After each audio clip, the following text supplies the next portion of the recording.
রান্নাটা হচ্ছে এক প্রকারের শিল্প। আমাদের প্রত্যেকটা খাবারে যাতে মানবদেহের কোনো ক্ষতি না হয়, মানুষের স্বাস্থ্যের কোনো ঝুঁকি না থাকে, টেস্টিং চলমুক্ত।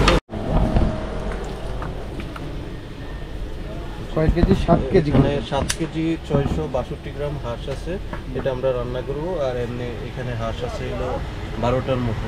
ও আচ্ছা। এটা হচ্ছে শুধু মাংস আছে আপনার প্রায় 8 কেজির মতো। এই আদা রসুনটা আমরা খোসা ছাড়াই তারপর আদা রসুনটা করা দুইটা একসাথে মিক্স করে রাখছি। এখন এখানে হচ্ছে আমরা আদা রসুন দিব প্রায় 200 গ্রামের মতো বাটা, কালো গোলমরিচ, এটা হচ্ছে এলাচ, জি পাকিস্তানি বড় এলাচটা, কিছু দারুচিনি দিয়ে দিচ্ছি। আজকে একটু অন্যভাবে রান্নাটা করব, সেই জন্য এটা একটু অন্যরকমভাবে ম্যারিনেশন করতেছি। এবারে খাঁটি আমাদের নিজেদের ভাঙানো মরিচের গুঁড়া দিয়ে দিলাম। পেঁয়াজটা, পেঁয়াজ, জি পেঁয়াজ কুচি দিয়ে দিচ্ছি। এখানে যেহেতু গ্রেভি পছন্দ করে সবাই, এজন্য আমরা গ্রেভির জন্য পেঁয়াজের পরিমাণটা একটু বাড়িয়ে দিব, কারণ আমাদের এখানে রুটি পাওয়া যায় নেই। আমাদের পুরো খাবারটা টেস্টিং সল মুক্ত, মানে মানব দেহে কোনো ক্ষতি হবে না। লবণ দিয়ে দিলাম 2 চামচের মতো। নিঃসন্দেহে কেউ আসতে পারবে। জি জি, আমাদের খাবার খেয়ে কারো কোনো পেটের সমস্যা অথবা গ্যাস্ট্রিক সমস্যা হবে না। লবণ দিয়ে দিলাম 2 চামচের মতো, যেটা আমাদের নিজস্ব মেলে ভাঙানো সরিষার তেল। খাঁটি সরিষার তেল, গন্ধটা অনেক চমৎকার একটা ঘ্রাণ আমাদের তেলটা। সরিষার তেলে রান্না কিন্তু মজাই হয়। জি, তারপরে এই তেলটা ইউজ করলে আপনার শরীর ডায়াবেটিসের সম্ভাবনা থাকে না, তারপর পেটে চর্বি থাকে না, এরকম আরো অনেক দিক চিন্তা করে আমরা খাবারটা একটু অন্যরকম করতে চেষ্টা করতেছি। মানে একদম নির্ভেজাল খাবার যদি কেউ পেতে চায় তাহলে এখানে আসতেই হবে তাকে। জি জি জি, অবশ্যই। আজ পর্যন্ত আমরা 2 বছর যাবত এই খাবারের সার্ভিসটা দিচ্ছি, কারো কোনো সমস্যা হয় নাই। লাস্ট পর্যায়ে আরও দিব।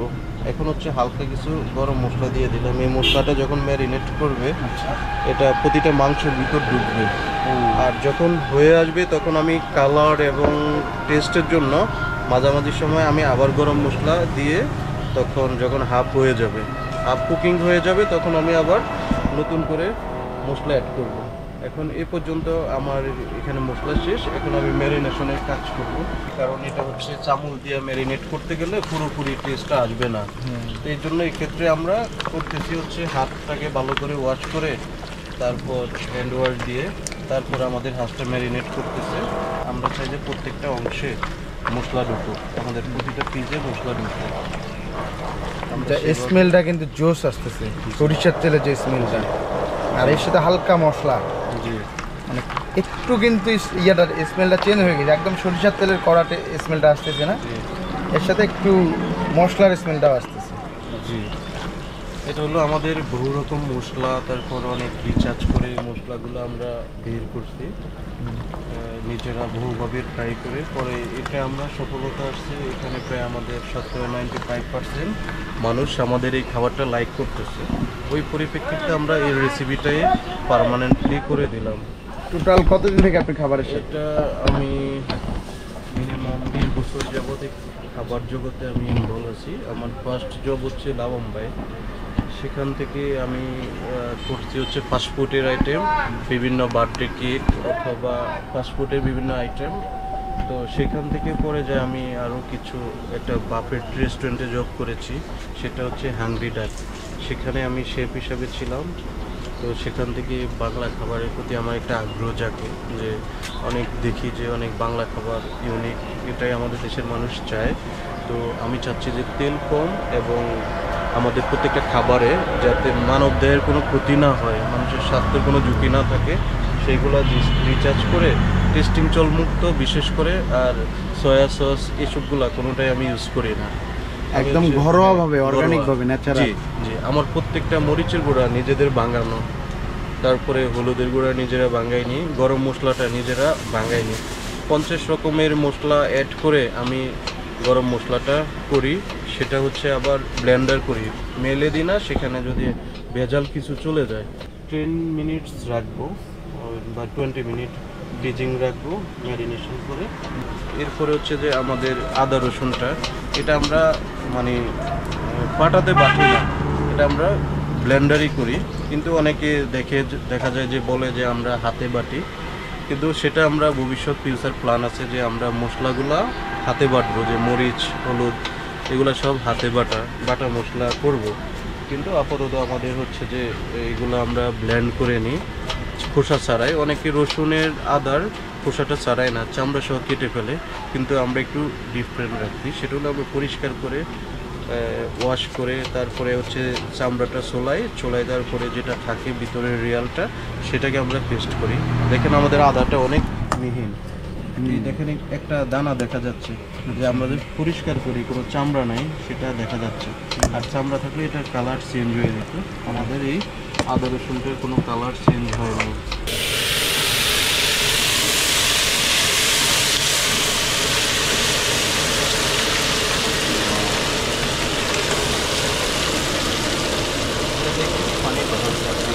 রান্নাটা হচ্ছে এক প্রকারের শিল্প। যেমন আপনি অনেক ধরনের পোশাক শিল্প আছে, রান্নাটা এরকম একটা শিল্প।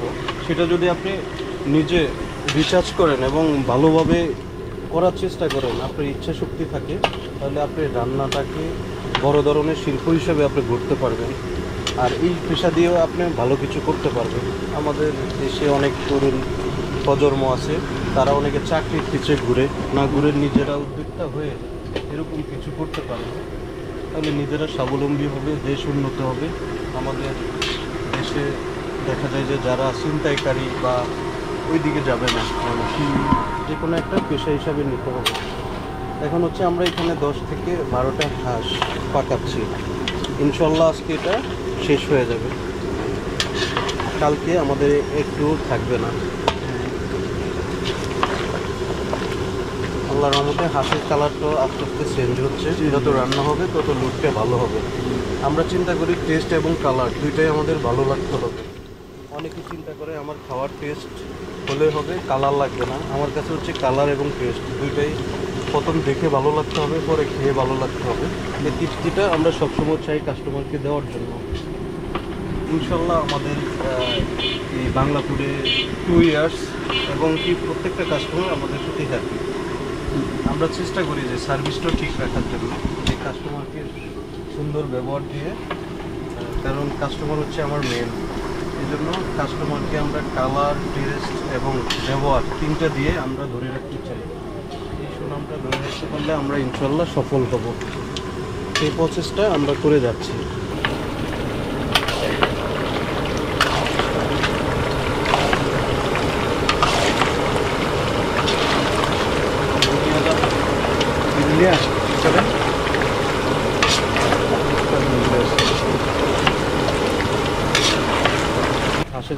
হাঁসের কালার কিন্তু কালো না, কিন্তু হাঁসের মশলাগুলো সাদা, কিন্তু এটা হবে রেড কালার।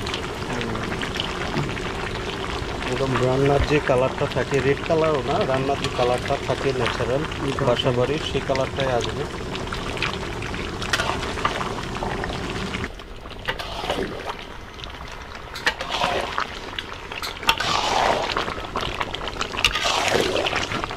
নামাইতে পারবেন।